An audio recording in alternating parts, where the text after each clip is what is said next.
Bonjour à tous et bienvenue sur NutriCast, premier média audio français consacré à la phytothérapie et à la micronutrition. Vous allez tout savoir sur l'impact des plantes et des nutriments sur votre santé. Nous rencontrons pour vous les laboratoires et entreprises qui formulent, fabriquent ou distribuent des compléments alimentaires naturels, des huiles essentielles et même certains produits cosmétiques. Nous mettons en avant les meilleures pratiques du secteur afin que vous puissiez mieux comprendre ce que vous consommez et c'est une excellente occasion, comme je le dis toujours, de faire connaissance avec ces hommes et ces femmes passionnés par leur métier qui consiste à s'occuper de votre bien-être. Aujourd'hui, nous allons parler des huiles essentielles sur NutriCast et donc d'aromathérapie avec Wim Tang, le président directeur général du laboratoire Ladrome. Bonjour Wim. Bonjour. Alors Wim, je vous demande pas où vous êtes puisque le laboratoire Ladrome, ça parle un peu, mais exactement dans quelle ville vous êtes ? On n'est pas dans une ville, on est dans un village qui s'appelle Saillant. Saillant, c'est entre Valence, on va dire entre Valence et Gap, au bord de la Drôme, la rivière la Drôme. Les deux villes principaux, les petites villes, c'est Die et Cré. Et Die est connu en France par rapport à la clairette de Die. On est au pied du Vercors, dans le nord de la Provence, en fait. Alors, Wim, je reconnais l'accent de la Drôme. Oui, ah, je vous taquine. Effectivement, j'ai essayé de l'avoir, mais je réussis pas. Donc, mes origines sont belges, donc c'est belge-flamand, bien que je suis surtout belge et par la suite européen et par la suite flamand. Je maîtrise la langue au niveau vocabulaire, mais l'accent, je ne l'aurai jamais. Mais vous savez quoi, Wim, c'est ce qui fait votre charme et le principal, c'est de se faire comprendre et de bien faire ce que vous faites. Et donc, on va se rapprocher justement de la Belgique puisque nous sommes également en ligne avec Céline Ovette, naturopathe, conseillère en aromathérapie et coach en nutrition à Marc-en-Barœul à côté de Lille. Bonjour Céline. Bonjour. Bien alors Céline, petite question pour démarrer. Est-ce que vous connaissiez le laboratoire Ladrome ? Alors oui, tout à fait. C'est vrai que le laboratoire Ladrome fait partie des acteurs majeurs en France de l'aromathérapie et produit des huiles essentielles d'excellente qualité, puisque je pense qu'on va en parler, mais la qualité, c'est le critère de choix majeur qu'il faut avoir en tête quand on souhaite pratiquer l'aromathérapie, que ce soit d'ailleurs à titre personnel ou dans un usage professionnel.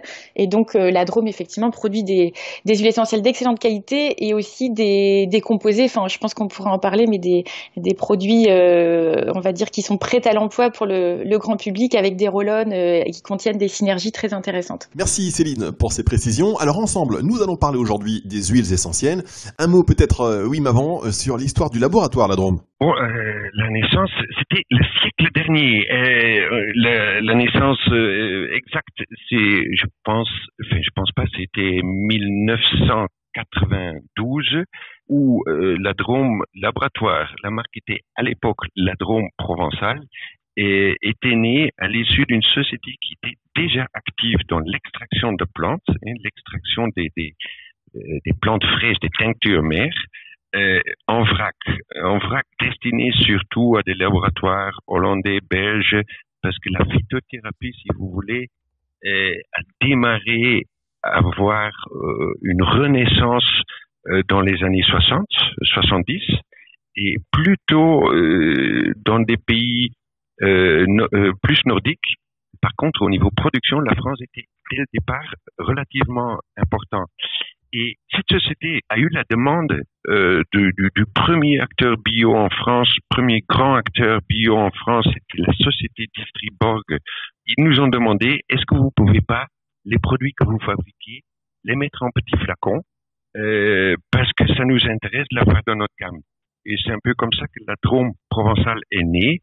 Et très rapidement, on a associé à ces extraits de plantes, qui ne sont pas des huiles essentielles, on a associé ou intégré une gamme d'huiles essentielles. Pratiquement, au bout de quelques mois, on avait donc une première gamme d'extraits de plantes fraîches et une gamme d'huiles essentielles, vendue en France et en Belgique dans des magasins bio, dans un premier temps. D'accord, alors quand on parle d'huile essentielle, on parle évidemment aromathérapie. Céline, vous pouvez peut-être nous rappeler les origines de l'aromathérapie ?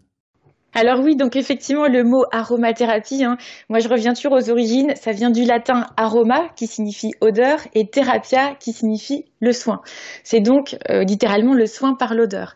Donc l'aromathérapie, c'est une discipline en fait qui utilise les principes aromatiques actifs qui sont présents dans les huiles essentielles, mais aussi les essences et aussi les hydrolats, puisque je pense qu'on aura l'occasion d'en parler.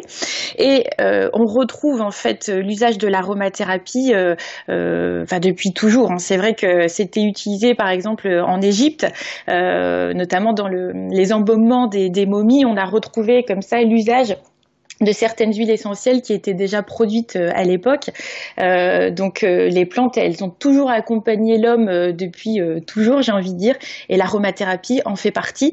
Et il y a aussi la dimension parfum qui est aussi très utilisée puisqu'on utilise aussi certaines huiles essentielles donc en parfumerie et en cosmétique. Merci Céline pour ces précisions. Alors comment on obtient une huile essentielle? Comment l'extrait-on de la plante, Wim?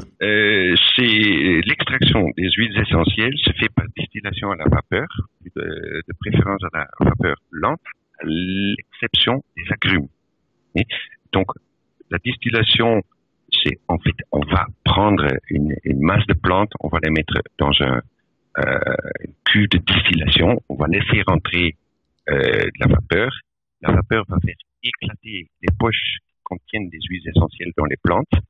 La vapeur va chercher une sortie dans cette cuve parce que si on fait de la vapeur, c'est un peu comme une cocotte minute, donc ça va sortir. On va refroidir cette vapeur pour que ça redevienne de l'eau chargée d'huile essentielle, et il va y avoir dans un serpentin une séparation de la phase aqueuse et huileuse. En haut flottera l'huile essentielle, en bas on récupérera l'hydrolat. Donc ça, c'est la façon dont on produit dans les distilleries donc les huiles essentielles qui sont produites exclusivement par des plantes qui sont des PAM, des plantes à parfum, et donc des plantes style l'ortie ne contient pas d'huile essentielle et on pourrait donc pas acheter l'huile essentielle d'ortie. C'est que certaines plantes qui sont souvent presque toujours odorantes, qui produisent l'huile essentielle. D'accord, donc ça veut dire et c'est important aussi de le préciser que on ne peut pas faire de l'huile essentielle avec toutes les plantes. Exact.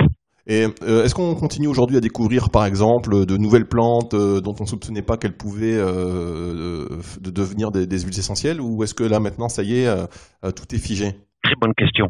Bien sûr qu'on découvre de temps en temps des nouvelles plantes, mais la France et l'Europe par extension, ou l'Europe et la France, sont excessivement sévères par rapport à l'utilisation en grand public et commercialisation de quelque chose de nouveau. Il faut faire plein de tests, plein d'agréments. Donc l'arrivée sur le marché et l'utilisation des essences découvertes récemment est excessivement discret par rapport aux difficultés administratives, par rapport à la toxicologie et l'utilisation de ça. Il y a une législation qui date de 1997 qui s'appelle Nouvelle Food, surtout si c'est utilisé en interne, qui dit que aucune nouvelle substance peut être utilisée en interne si ça n'a pas été commercialisé significativement en Europe avant 1997. Donc ça rend pour des labos à petite taille, comme la nôtre, ça nous met dans une difficulté d'introduire des nouvelles découvertes. C'est pas neutre, comme loi, puisque en fait, en termes d'innovation, c'est très limité. Et ça veut dire qu'il y a peut-être aujourd'hui des huiles essentielles extrêmement puissantes, efficaces dans un certain cadre, qu'on ne peut même pas utiliser en fait. C'est exact. On va pouvoir les utiliser si on fait énormément d'études, des tests toxicologiques, et pour cela il faut s'associer avec des universités et ou avec des consortiums. Donc c'est au niveau nouveauté, ce qui va plutôt se faire, c'est la mise en avant des huiles essentielles qui étaient très peu connues, mais qui étaient quand même déjà utilisées. D'accord, alors je voudrais que l'on parle aussi d'un élément qui est peut-être le plus important, le choix des plantes, ce qu'on appelle le sourcing. Comment vous choisissez-vous les plantes chez Lindrum Laboratoire? C'est tout à fait très important, le sourcing. on tente pas, on est fidèle une fois le choix fait. On peut choisir des plantes, des fournisseurs ou des huiles essentielles en fonction de leur prix et dire j'achète toujours le moins cher. Ça c'est une façon de faire qui est pas la nôtre. Nous on va choisir une société et ou un distillateur et un producteur de plantes avec lesquels on va faire des audits sur terrain, on va les visiter et on va donc avoir une fidélité par rapport à notre approvisionnement en plantes. Ça nous permet aussi, en cas de souci au niveau qualité, d'avoir une entrée plus facile pour redresser la situation si jamais ça va pas. Et la fidélité dans les achats et le sourcing est pour nous très important. Premier point. Deuxième point, c'est d'avoir des outils de contrôle par rapport aux produits finis, par rapport aux huiles essentielles. Donc, avant l'achat, sur une grosse majorité des huiles essentielles, on reçoit des échantillons représentatifs du lot. Les échantillons passeront ici à la Drôme provençale en GC. GC, c'est gaz chromatographie.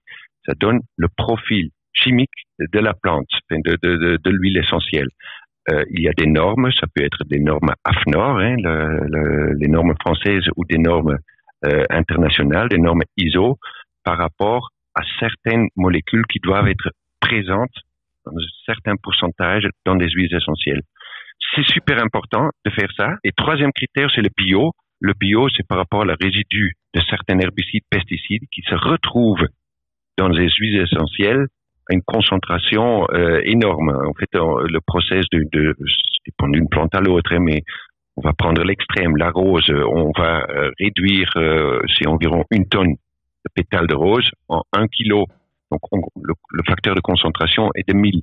Si on a un tout petit peu de pesticides ou d'herbicides ou de fongicides sur la plante, on va la retrouver 1000 fois concentrée dans le produit fini. Donc, le bio est pour nous aussi très important et le bio contrôlé. Ça veut dire on envoie là à l'externe parce qu'on n'a pas les outils à des labos, des huiles essentielles pour faire un screening sur 150, à l'occurrence c'est 150 différents pesticides ou groupes de pesticides pour nous informer si c'est absent de ces produits-là. D'accord, donc premier critère pour vous, c'est la bonne connaissance du fournisseur de plantes, quelqu'un avec qui vous avez une relation de confiance. Ensuite, connaître la chromatographie de la plante, afin de bien connaître son profil. Et enfin, il faut que la plante choisie soit bio, car si ce n'est pas le cas, les résidus de pesticides, fongicides ou d'herbicides vont être multipliés par 1000 lors de la transformation en huile essentielle. C'est bien cela. Pour nous, c'est très important. Oui, effectivement. Surtout que les agrumes, par exemple, l'organe qui est traité, c'est le zeste. L'organe qui produit l'huile essentielle, c'est le zeste. Donc, si vous allez utiliser une huile essentielle d'orange et c'est conventionnel, vous allez consommer en fait en pur des résidus d'herbicides, pesticides. Donc, oui, pour nous, le bio, c'est très important. Céline, vous aussi, vous ne préconisez que des huiles essentielles bio à vos clients ? Alors totalement, c'est vrai que lorsqu'on s'inscrit dans une démarche de bien-être et qu'on souhaite faire attention à sa santé, il me paraît effectivement logique de chercher à minimiser l'impact des pesticides et donc à choisir une qualité bio, puisque comme monsieur vient de le dire, effectivement, il y a ce phénomène de concentration qui va se retrouver dans le produit final. Et pour revenir sur le prix, ça c'est aussi quelque chose sur lequel j'insiste beaucoup auprès des personnes qui viennent me voir, c'est que les huiles essentielles pures, naturelles, de qualité, provenant de cultures biologiques, ne peuvent pas être bon marché. On a certaines plantes qui sont très rares, très difficiles à travailler. Les contrôles qualité, comme on nous le rappelait, sont coûteux. Et les rendements qui sont faibles font que tout ça, quand on met tout ça bout à bout, une huile essentielle de qualité bio bon marché, ça n'existe pas. Il faut pouvoir y mettre effectivement un certain prix. Et c'est un gage de qualité, tout à fait. D'accord, merci beaucoup Céline pour ce complément d'information. Notre catalogue au niveau huile essentielle, d'ailleurs huile végétale, hydrolat, il est exclusivement bio. Oui. C'est important de le préciser, oui, mais vous avez raison. Alors quels sont les autres critères importants pour une bonne huile essentielle ? Très important aussi, c'est que l'huile essentielle soit pure et complète. Avec complète, je veux dire quoi ? la lavande, c'est un bon exemple. On peut distiller la lavande. Durée de distillation, c'est plus ou moins 40 minutes. Ce qui est cher dans la distillation, c'est le combustible, le gaz à l'occurrence en français. Donc, il est plus intéressant.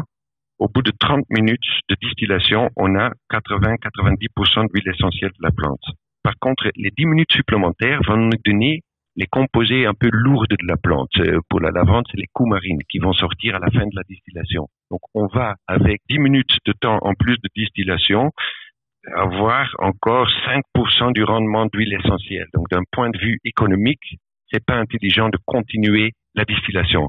Par contre, si on fait pas ça, on n'aurait pas des huiles essentielles pures et complètes. Donc, ce critère-là se voit aussi uniquement par un contrôle parfois olfactif, mais surtout au niveau GC, gaz chromatographie, on va le voir si la distillation a été complète. Et finalement, dernier critère, c'est non dilué.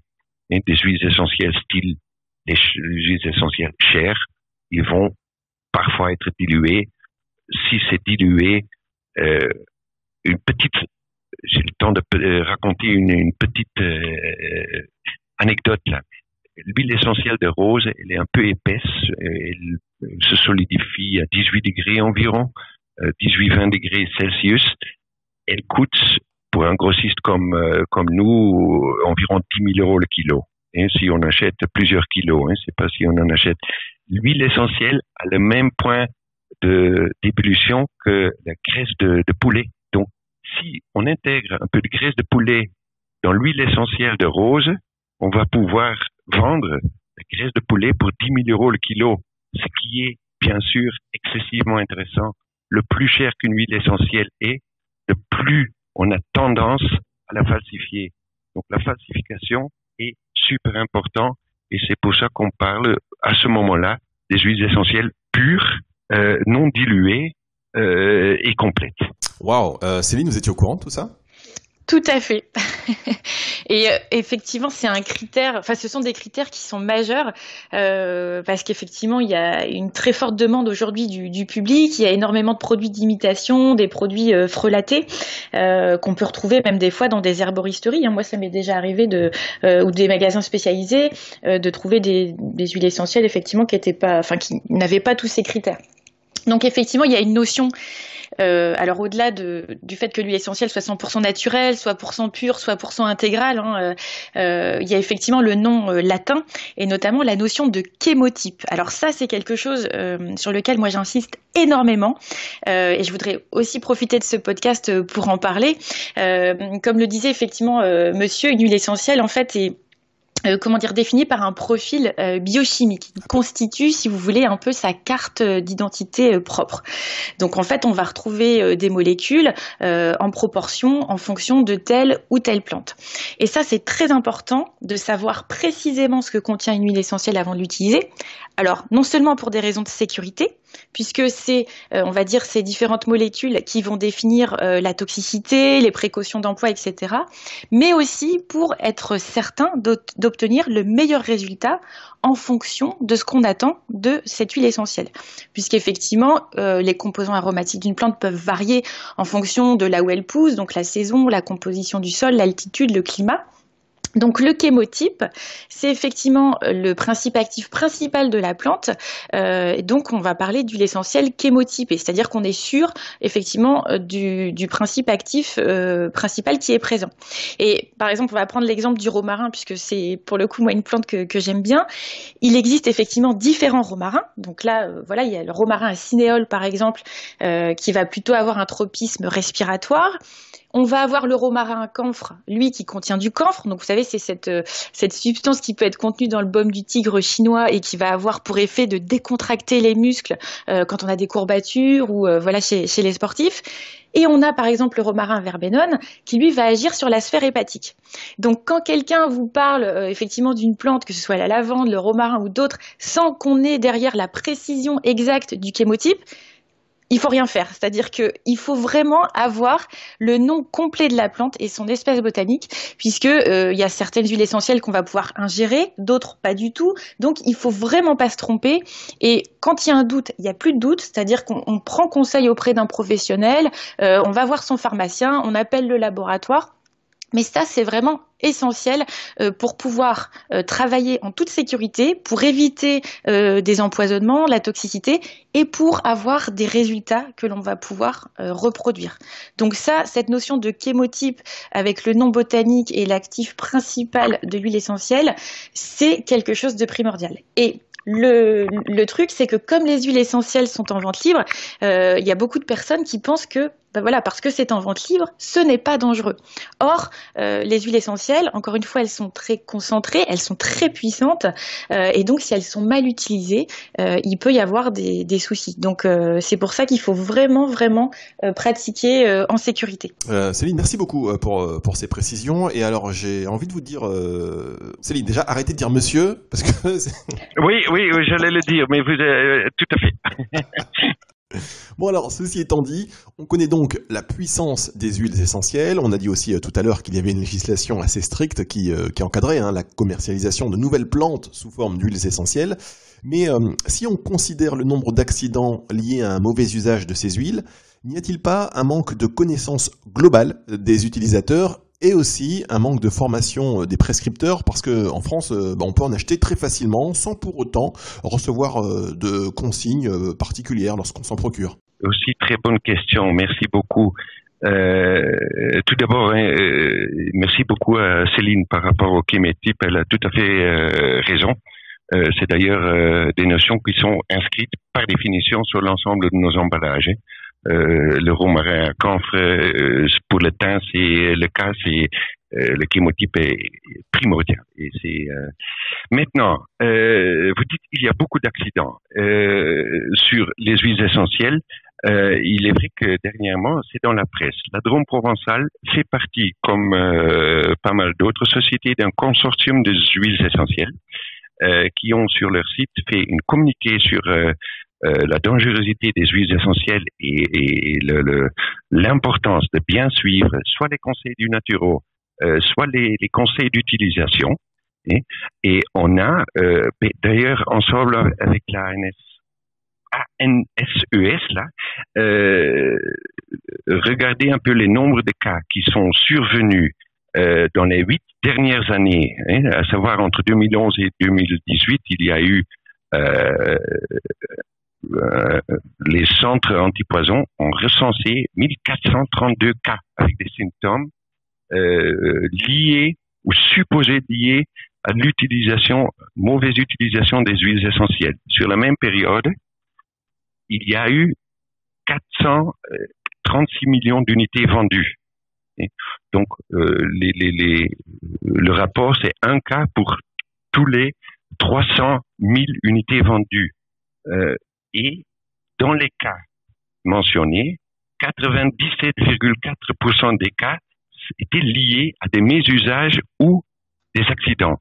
Donc, laisser des huiles essentielles ouvertes à proximité d'accès des enfants, c'est pas une bonne idée parce qu'il s'agit des produits qui sont effectivement potentiellement dangereux en cas de mésusage ou, par exemple, une huile essentielle dans les yeux, ça pourrait être très grave. Il faut tout de suite, une huile essentielle, il faut le savoir aussi, ne se dilue pas dans l'eau. Donc, une huile essentielle qui va être accidentellement être mise sur des muqueuses ou dans des yeux, c'est utiliser une huile végétale. L'huile essentielle va se dissoudre facilement dans une huile essentielle. Mais les fameux problèmes, ça serait intéressant là si vos auditeurs vont sur le site internet du consortium d'huile essentielle, il y a une analyse très précise des problèmes liés à des huiles essentielles, mais ce qu'on voit aussi, et c'est une responsabilité de nous, fabricants, mais aussi de l'aromathérapeute, très bien renseigner les clients sur l'utilisation des huiles essentielles. Ce sont des produits fantastiques, Mais comme beaucoup de produits fantastiques, il y a aussi un respect des conditions d'utilisation qui sont super importants. Quelque chose peut être bien en fonction d'une dose donnée. Et ça, c'est valable avec tout. C'est valable pour du café, c'est même valable pour de l'eau. Oui. Si on boit 8 litres d'eau dans une heure, on peut en mourir. Donc, c'est pas pour autant que l'eau est toxique. Tout dépend des doses et de l'utilisation. Merci Wim. Vous, Céline, vous ne pensez pas qu'il y a un manque de connaissance des personnes qui vendent les huiles essentielles ? Alors oui, tout à fait, vous avez raison. Et moi, ça m'arrive de faire le test, des fois justement, d'acheter des huiles essentielles en pharmacie et de voir si effectivement le pharmacien va me demander, est-ce que je connais l'usage, est-ce que je suis allergique, est-ce que c'est pour un enfant. Donc il y a certaines pharmacies qui font très bien leur travail, et il faut le dire, de plus en plus. Mais il y en a d'autres effectivement où c'est encore très compliqué. Et en fait, ce qui se passe avec les huiles essentielles, c'est qu'il y a, et vous le soulignez, une sorte de banalisation de leur usage, parce qu'aujourd'hui, on en trouve même en grande surface, etc. Et le problème, c'est que l'huile essentielle, quand on vend une huile essentielle, il faut vendre le conseil qui va avec. Moi, c'est toujours ce que je dis, c'est qu'on ne peut pas effectivement laisser ces produits qui sont effectivement des merveilles de la nature, mais qui peuvent se révéler être hyper toxiques si on les utilise mal. Et effectivement, comme disait Win, en fait, il faut savoir bien les utiliser. Donc, le premier critère, c'est trouver une huile essentielle de qualité, qui soit pas reconstituée chimiquement, qui soit pas falsifiée ni déperténée. Sinon, elle peut devenir agressive, toxique. Ça dépend aussi de l'état de la personne, parce qu'il y a beaucoup de contre-indications, notamment chez les femmes enceintes, les enfants. Donc, on va pas pouvoir utiliser les huiles essentielles. Pareil, si les personnes prennent par exemple un traitement anticoagulant, et chez les personnes allergiques, donc il est toujours conseillé de faire un test au pli du coude. Ça, c'est systématique, et c'est d'ailleurs souvent écrit quasiment tout le temps dans les notices qui accompagnent la vente des huiles essentielles. Et une huile essentielle peut effectivement devenir toxique selon la forme galénique sous laquelle elle va être employée, c'est-à-dire est-ce qu'on va l'utiliser par voie orale, auquel cas elle peut entraîner des troubles digestifs si elle n'est pas indiquée pour cela, ou par voie externe, par exemple les citrus qui vont être photosensibilisantes, et suivant la posologie aussi, c'est-à-dire qu'une même huile essentielle à telle dose peut être stimulante ou sédative, ou voire provoquer une crise d'épilepsie, entraîner un coma, etc. Donc c'est pas anodin. Certaines sont aussi neurotoxiques, abortives, donc on ne fait pas n'importe quoi, et il est toujours très important, notamment s'il y a des professionnels qui vont nous écouter, si on vend des huiles essentielles, c'est hyper important d'être formé et de vendre le conseil qui va avec quand quelqu'un se présente, et de mener une enquête pour savoir pour quelle raison cette personne veut acheter cette huile essentielle. Est-ce qu'elle fait partie du public à risque, c'est-à-dire femmes enceintes, enfants, etc. Est-ce qu'il y a un usage de médicaments, puisqu'effectivement, ça peut mener directement au centre antipoison. Donc, il ne faut pas faire n'importe quoi. Bien, alors on va récapituler les éléments fondamentaux pour bien choisir son huile, chers auditeurs. Il faut tout d'abord qu'elle soit bio, que le chémotype soit indiqué, son nom latin aussi, qu'elle soit pure, complète, non diluée. C'est vrai que la liste peut paraître un petit peu longue, et lorsqu'il est le temps d'acheter des huiles essentielles, on n'a pas forcément tous ces critères en tête. Vous, Wim, chez Ladrome Laboratoire, toutes vos huiles remplissent ces critères, comme ça au moins on est sûr, on n'a qu'à se fier à la marque, et puis on sait qu'on est tranquille. Tout à fait. Nous, on est même capable pour les naturaux, s'ils disent, voilà, j'ai acheté telle huile essentielle, c'est tel numéro de l'eau, est-ce que vous pouvez m'envoyer le bulletin d'analyse? On le fait, on va jusqu'à ce détail pour que le naturo sait exactement qu'est-ce qu'il a.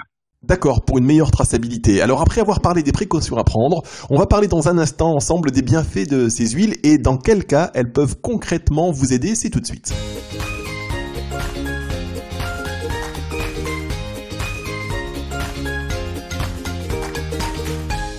NutriCast, émission consacrée aux huiles essentielles, aujourd'hui avec Wim Tang, le PDG du laboratoire Ladrome, et Céline Ovette, naturopathe, conseillère en aromathérapie et coach en nutrition. On a évoqué l'importance du sourcing des plantes, les critères de sélection d'une bonne huile essentielle, les précautions à prendre. On va maintenant parler des bienfaits de ces huiles et de leurs vertus avec quelques cas concrets. des cas concrets sur des huiles essentielles, je vais peut-être parler du Ravinsara. Le Ravinsara, c'est une plante qui est exclusive malgache, qui a une concentration assez importante en cinéole. Le cinéole, on appelle parfois un huile cinéole, c'est pareil que l'eucalyptol. C'est quelque chose qui est important dans l'ensemble des huiles essentielles qui vont agir sur au niveau respiratoire. Donc à ce niveau-là, je pense que je vais laisser Céline parler davantage, mais le Ravinsara, c'est aussi une huile essentielle qui est assez bien documentée par rapport à des tests en double aveugle pour améliorer les gens à sortir plus rapidement d'une maladie. On va pas, je vais pas m'aventurer dans le lien médicament huile essentielle. On est quand même toujours sur l'aspect médecine douce. Je pense que sur ce point-là, Céline va pouvoir me compléter. Alors oui, le Ravinsara, et avant de passer la parole à Céline, juste cette remarque, en ce moment c'est impossible d'en trouver, j'ai l'impression que que tout le monde se rue sur le Ravinsara. Céline. Alors, bah oui, forcément, puisque le Ravinsara est totalement indiqué dans le cas d'infection virale. Et en fait, ça va être un antiseptique atmosphérique très puissant, puisqu'il a des propriétés anti-infectieuses, antivirales, il est antibactérien. Donc effectivement, par temps de confinement, c'est pas étonnant. On va avoir le sarro, justement, par exemple, qui va être assez proche sur certains aspects, et par exemple qui peut comment dire, être utilisé à la place du Ravinsara. Mais effectivement, c'est une plante, on va dire, à large spectre, hein, c'est-à-dire qu'elle va agir sur différentes choses. Elle est neurotonique aussi, elle est stimulante physique et psychique, mais elle est surtout connue, voilà, pour ses propriétés anti-infectieuses, antivirales. Quel est le chémotype qu'il faut prendre? Je veux aller je veux me procurer de l'huile essentielle de Ravinsara. Je demande quel chémotype exactement? Il y a certaines plantes sur lesquelles le chémotype, la molécule dominante va être sur le pack, mais le Ravinsara, à l'occurrence, on peut pas se tromper parce que c'est du 1,8 cinéole et il y a que ça. Donc Ravinsara, le nom latin, Cinnamomum camphora, chémotype cinéole. Mais il n'y a pas d'autre chémotype sur le Ravinsara. Nous, on s'est investi quand même assez lourdement et aussi financièrement dans une distillerie en Madagascar. Je viens de recevoir il y a 2 jours un mail, on se Skype régulièrement avec la productrice. Le Madagascar est en confinement total et le président a décrété que des huiles essentielles qui pourront avoir un effet par rapport à la santé des Malgaches ne peuvent plus être exportées. Donc c'est pour ça qu'en Europe, certaines huiles essentielles sont très dures à obtenir aujourd'hui à cause de cette demande dont Céline parlait. Donc l'arrivage de certaines huiles essentielles est compromis aujourd'hui. D'accord, donc j'imagine qu'il y aura bientôt aussi un impact sur le prix, forcément, ça va arriver. Okay. Ben ça c'est le mécanisme économique, hein, l'offre et la demande. Vous avez raison, le prix augmente sans cesse sur cette référence, effectivement. D'accord, donc le Ravinsara, pas de chémotype particulier puisqu'il n'y en a qu'un seul, on l'avait compris. Si on prend par exemple la lavande qui est très appréciée aussi, très connue, est-ce que là pour le coup il y a une lavande avec un chémotype particulier? Je pense que vous allez pouvoir faire une émission complète sur la lavande. C'est passionnant, la lavande. Allez, 2 mots sur la lavande. La lavande, elle est tellement importante que des chercheurs au niveau de la production ont tenté d'avoir un rendement très important d'huile essentielle. Donc, on a une lavande. On a même un AOC dans la lavande, une appellation d'origine contrôlée, qui détermine que le rendement par hectare ne peut pas excéder 25 kilos. Parce que si on a la lavande qu'on peut appeler Lavandula angustifolia, cette lavande a été clonée. Et donc aujourd'hui, on a énormément de clones. Un clone, c'est on regarde dans le champ, je vais le raconter d'une façon un peu romantique, une plante qui est relativement grande, qui a des belles fleurs et qui est peut-être un peu plus haut que ses voisins. On va prendre les graines de cette plante-là et les multiplier, ce qui veut dire qu'on va avoir génétiquement la même plante et on va la multiplier sur un champ pour augmenter le rendement de cette huile essentielle. Ça s'appelle la lavande clonale. On a 5, 6, 7 clones différents en France. On a aussi ce qu'on appelle la lavande de population. Et quand on parle de la lavande de population, on va avoir, et on va le voir tout de suite dans le champ, une variation de couleurs un peu différente. Et le rendement va être un peu plus faible. La GC va avoir plus de pics, ça veut dire qu'il y a plus de molécules dedans, parce que génétiquement il y a beaucoup plus de variétés dans cette. Par la suite, ils ont pris la lavande et ils l'ont croisée avec la lavande aspic, et ils ont créé donc un croisement qui produisait encore beaucoup plus d'huile essentielle, souvent utilisée pour des produits d'entretien, la lavande Grosso ou la lavande Super. Là, on a une différence olfactive immédiate et on voit qu'il y a beaucoup de camphre. Céline a parlé du camphre. Aujourd'hui, le camphre, ça peut être intéressant pour certaines choses, mais au niveau olfactif, c'est pas la même huile essentielle. Ça s'appelle Lavandula X intermedia, X parce qu'il s'agit d'un croisement, Super ou Grosso. Nous l'avons dans la gamme, ça peut être intéressant aussi, mais c'est pas la lavande fine.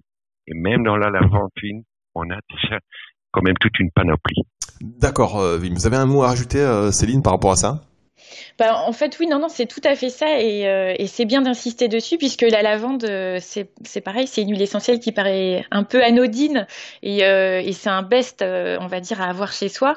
Et moi, j'essaie toujours d'expliquer à mes clients qu'en gros, je vois 3 sortes de lavande. Il y a la lavande vraie, effectivement, la lavande fine, qui va plutôt agir, voilà, sur tout ce qui va être angoisse, anxiété, stress. Elle agit aussi sur la peau, sur différentes choses. On va avoir la lavande aspic, donc pic comme piqûre, qu'on va plutôt agir là on va plutôt utiliser en cas de brûlure, de coups de soleil, de piqûres d'insectes. Donc moi, je lui donne plutôt ce tropisme-là, et le lavandin super, effectivement, qui va contenir du camphre via les cétones monoterpéniques qu'il contient, et qu'on va plutôt utiliser là pour des massages, encore une fois, décontractants, antispasmodiques, etc. Donc, encore une fois, même sur la lavande qui paraît être une huile essentielle anodine et assez simple, on voit qu'il y a toujours des déclinaisons, et qu'à chaque déclinaison correspond à un usage qui est assez spécifique finalement. Effectivement, on le voit, et c'est vrai, vous l'avez dit vous il y a un instant, oui, mais on pourrait faire une émission entière sur la lavande, et en fait j'ai le sentiment qu'en réalité on pourrait presque consacrer une émission par plante, tellement elles ont leur spécificité. Est-ce que chez la Drôme Laboratoire vous proposez des synergies d'huile avec des visées bien précises ? Oui, on a dans la gamme de la Drôme Laboratoire, parce que la Drôme Laboratoire c'est notre marque, et la société c'est la Drôme Provençale. On a élaboré des synergies. On a aussi élaboré des synergies spécifiques pour la diffusion. Et on a aussi des suggestions de synergie dans notre documentation associée. Des synergies peuvent être sans fin, mais là on conseille quand même d'être très prudent, comme Céline l'a dit. Si on fait une synergie, et si l'utilisation est cutanée donc sur la peau, c'est de toujours diluer les huiles essentielles dans une huile végétale et l'appliquer d'abord sur le coude, l'intérieur du coude, c'est très bien parce que c'est très sensible, et si là on voit qu'on a une action, une espèce d'allergie, c'est bien de prendre ça comme précaution. Les huiles essentielles peuvent aussi être utilisées par rapport au do-it-yourself, des gens qui aiment bien fabriquer leurs propres cosmétiques. D'ailleurs, une émission à part entière pourrait être consacrée au do-it-yourself, mais l'intégration de certaines huiles essentielles dans des pommades, dans des shampoings, dans des savons, c'est aussi une utilisation très courante de certains de nos consommateurs ou consommatrices de notre marque. Et là, on a des suggestions de formules dans notre documentation. D'accord, c'est-à-dire que les gens ils ont du shampoing et puis ils vont ajouter une goutte ou 2 gouttes d'une huile essentielle pour ajouter un effet spécifique, c'est ça? Exactement. Ça pourrait être une huile essentielle, ça pourrait être une huile végétale ou un hydrolat. On n'a pas encore parlé des hydrolats. qui pourront être, c'est des produits qui sont souvent utilisés par des gens qui sont des fabricants de leurs propres produits cosmétiques. Donc, sur l'utilisation des huiles essentielles, faut pas l'utiliser avec de l'eau, mais au contraire avec une huile végétale, que ce soit donc une utilisation cutanée. Est-ce que en utilisation donc de l'olfactothérapie, on la dilue aussi avec une huile végétale, et est-ce que quand on l'ingère, on doit aussi la mélanger avec une huile végétale? Non, on va se compléter de nouveau avec Céline. En utilisation interne, c'est déjà très important de bien suivre les précautions d'emploi. On a dans notre gamme la Drôme Laboratoire des capsules neutres sur lesquelles on peut mettre quelques gouttes d'huile essentielle et qu'on peut ingérer par la suite. On peut le faire sur une huile végétale, mais c'est pas forcément très agréable de boire des huiles végétales. On peut aussi les diluer, souvent les gens le font dans un peu de miel, certaines huiles essentielles, mais jamais pures parce que ça pourrait avoir beaucoup d'huiles essentielles ont des molécules qui se terminent par ol, linalol, thymol, et le ol c'est comme l'alcool, c'est des choses qui sont pas très agréables au niveau cutané souvent, et surtout pour les muqueuses. Donc jamais pur, je dirais, pour les huiles essentielles. Toujours en dilution, ça se dilue aussi bien dans du miel et du lait. Sans doute qu'il y a aussi des autres astuces pour l'utiliser, mais jamais pur en interne. Et le rapport de dilution, Céline, par exemple, le rapport de dilution, c'est quoi? C'est 3 gouttes, une goutte, 3 gouttes d'huile, une goutte par exemple, hein, ou je sais pas, c'est quoi le rapport à peu près? Alors en fait, le pourcentage de dilution, il est fonction de plusieurs critères. Déjà, il est fonction de l'âge, ou en tout cas du type de personne qu'on a, à qui on va entre guillemets conseiller, et surtout en fonction de l'effet qu'on va rechercher. Par exemple, si c'est un effet cosmétique, si c'est un effet massage décontractant, est-ce qu'on veut que ça passe dans le système veineux, lymphatique? Donc le pourcentage de dilution, il va être vraiment fonction de l'effet qu'on va rechercher, et surtout de la personne qu'on a face à nous, si c'est un enfant, si c'est un adulte, etc. Donc là encore, c'est vraiment des choses qu'il faut personnaliser. Tout dépend de l'effet et de la personne à qui on conseille. D'accord. Alors juste moi par exemple, l'huile de menthe poivrée, pour les céphalées, je trouve ça très efficace, une goutte sur chaque tempe, mais par contre c'est pur, c'est quoi? C'est dangereux là? Vous me dites que je fais n'importe quoi, c'est ça? Alors non, disons que la logique veut qu'on dilue systématiquement les huiles essentielles, ça c'est vraiment le principe de base. Après, il y a quelques huiles essentielles qu'on peut utiliser à raison d'une goutte, on parle d'une goutte qu'on peut utiliser pure, mais bon, il vaut mieux quand même toujours diluer, notamment vous voyez l'huile essentielle de menthe poivrée, par exemple chez les enfants complètement interdite, parce que ça peut provoquer un spasme pharyngé. C'est pour ça que par convention on dit qu'il faut toutes les diluer, et ça c'est vrai. Ponctuellement, il y en a quelques-unes qu'on peut utiliser pures, comme le titri, par exemple, sur un bouton, ou une petite goutte d'huile essentielle de lavande aspic sur une piqûre. Mais voilà, et avec la menthe poivrée, une goutte sur les tempes, c'est quasiment les seules. Pour le reste, il faut vraiment toujours avoir ce réflexe de diluer les huiles essentielles. Merci beaucoup Céline. Oui, mais quelles sont les futures sorties du laboratoire La Drôme? Vous avez des nouveaux projets? Oui, on a toujours des projets. Sans projet, on est mort. En nouveauté, au niveau produit, La Drôme Laboratoire, on va sortir une gamme basée sur des produits pour aider les problèmes d'articulation. Là, on va utiliser une combinaison d'huile végétale avec des huiles essentielles. Et aussi un complément alimentaire. Donc c'est une prise en interne des plantes qui sont connues un peu pour les articulations. Au niveau projet société, on en a plein. C'est davantage d'implication, encore plus demain qu'aujourd'hui, avec les producteurs. Donc c'est un travail qu'on souhaite faire pour informer le consommateur d'où vient cette plante. On a démarré avec les hydrolats sur lesquels on va voir un QR code que les gens peuvent flasher pour pouvoir voir le champ. Où est-ce que la plante a été cultivée? Qu'est-ce qui s'est passé avec la plante? C'est un peu notre souhait mais c'est un grand travail aussi au niveau un peu informatique et prise d'image et tout ça, d'informer le client, le consommateur final, mais aussi le naturo. Qu'est-ce qu'il y a dans le flacon? qui a touché la plante, comment on l'a transformée, et d'avoir une transparence totale du champ au produit fini. Ça, c'est notre projet pour les années à venir, et inviter des gens à venir chez nous pour voir comment on travaille, en démarrant bien sûr avec les professionnels. On fait tous les ans, mais cette année ça va être un peu compromis, des groupes de responsables magasins bio ou responsables pharmaciens, des naturaux qui viennent un peu voir comment on travaille, quels sont nos producteurs, comment on travaille les producteurs, quels sont les contrôles qu'on fait à réception, et d'avoir une transparence totale.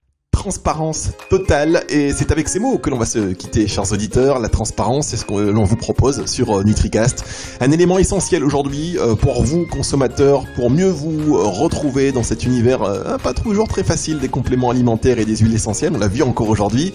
Merci beaucoup, Céline Ovette, naturopathe, conseillère en aromathérapie et coach en nutrition à Marc-en-Barœul près de Lille. Et merci aussi à vous, Wim Tang, le président directeur général du laboratoire à la Drôme. Merci d'avoir été avec nous et pour vos lumières. On se retrouve très vite sur NutriCast. N'hésitez surtout pas, faites-vous plaisir, partagez cette émission. Et je vous rappelle qu'on se retrouve aussi sur les réseaux sociaux NutriCast officiel, notamment sur Instagram. À très vite.